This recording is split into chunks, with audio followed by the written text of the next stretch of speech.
हमारे इतिहास में दिल्ली हमेशा से ही महत्वपूर्ण रही है। हर शासक यहीं राज करना चाहता था। मुगल शासनकाल के पहले इस गद्दी पर बैठने वाले अंतिम हिंदू राजा थे पृथ्वीराज चौहान। और आज हम इसी महान योद्धा के बारे में कुछ ऐसी बातें जानने की कोशिश करेंगे जो शायद आप नहीं जानते। शुरू करते हैं। पृथ्वीराज चौहान का जन्म सन 1149 में अजमेर में हुआ था। उनके पिता थे सोमेश्वर चौहान, जो अजमेर के चौहान वंश के राजा थे, और उनके नाना थे दिल्ली के राजा अनंतपाल। पृथ्वीराज बचपन से ही तलवारबाजी और घुड़सवारी के शौकीन थे। शिकार भी उनका प्रिय खेल था। पृथ्वीराज चौहान ने बचपन में ही बिना किसी हथियार के एक शेर को मार गिराया था। मगर उनकी सबसे बड़ी विशेषता थी शब्द भेदी बाण चलाना।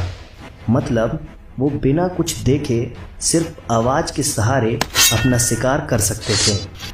उनके नाना उनकी इस वीरता को देखकर बहुत प्रसन्न थे, जिस कारण उन्होंने पृथ्वी को दिल्ली की राजगद्दी का उत्तराधिकारी घोषित कर दिया और वो 16 वर्ष की आयु में दिल्ली के राजा बने।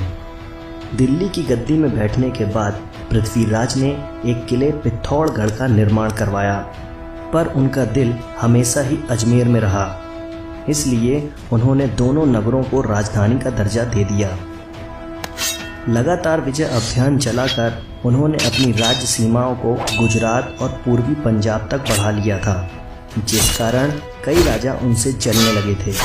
उनमें से एक थे राजा जयचंद, जिनकी राजधानी कन्नौज में थी और उनका राज्य दिल्ली के पूर्व में काफ़ी दूर तक फैला था।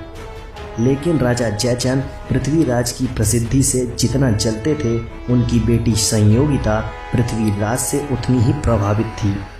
वहीं पृथ्वीराज भी संयोगिता की सुंदरता के कायल थे और वो भी मन ही मन उससे प्रेम करने लगे थे।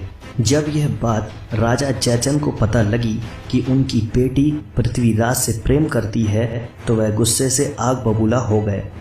वो और तो कुछ नहीं कर सकते थे, इसलिए उन्होंने संयोगिता का विवाह करने का फैसला कर लिया और उन्होंने पृथ्वीराज को अपमानित करने के लिए एक योजना बनाई।